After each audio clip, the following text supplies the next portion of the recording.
नमस्कार, अन्नपूर्णा रेसिपीजमध्ये तुम्हा सर्वांचं पुन्हा एकदा खूप खूप स्वागत।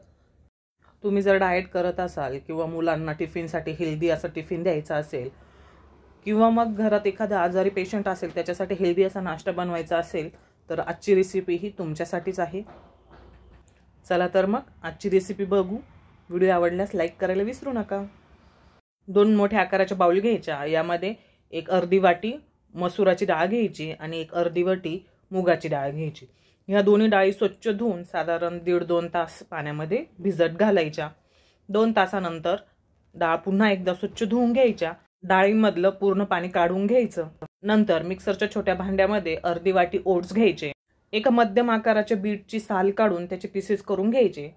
त्यातले अर्धे दळायला घ्यायचे, अर्धे बाजूला ठेवायचे।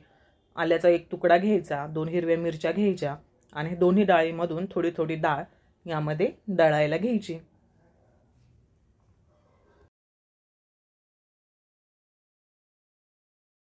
यानंतर मी अर्धी वाटी ताक घेतलेलं आहे, हे आता थोडंसं या मिक्सरच्या भांड्यात घालते आणि बाकीचं राहिलेल्या डाळीसाठी वापरते। हे बघा, अशा पद्धतीने डाळी दळून घ्यायच्या। पुन्हा आता मिक्सरच्या भांड्यामध्ये राहिलेल्या डाळी आणि बीट घालून दळून घ्यायचं।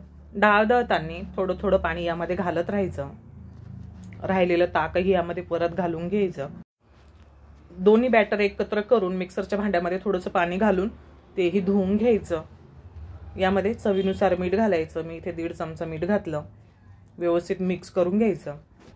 गॅसवर डोसा पॅन ठेवायचा, त्याला कांद्याने तेल लावून घ्यायचं आणि 1 चमचा बॅटर तव्यावर व्यवस्थित पसरवून घ्यायचं। वरतून थोडासा तेलाचा शिडकावा करायचा। दोन्ही बाजूंनी छान भाजून घ्यायचं।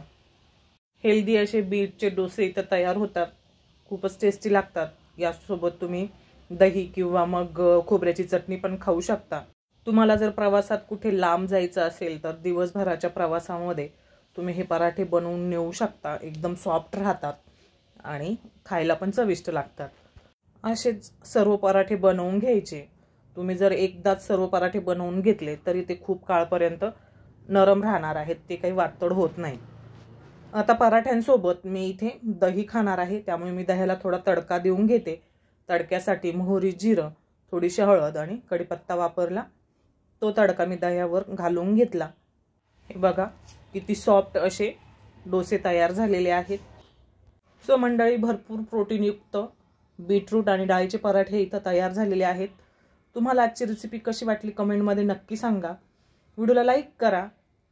व्हिडिओ आवडल्यास जास्तीत जास्त तुमच्या मित्रमैत्रिणींपर्यंत शेअर करा आणि जर अजूनही चॅनलला सबस्क्राईब केले नसेल तर सबस्क्राईब करा। सोबत वरती दिलेली बेल आयकॉन दाबा, म्हणजे जेव्हाही नवीन व्हिडिओ अपलोड होईल तुम्हाला लगेचच नोटिफिकेशन मिळेल। व्हिडिओ बघितल्याबद्दल धन्यवाद।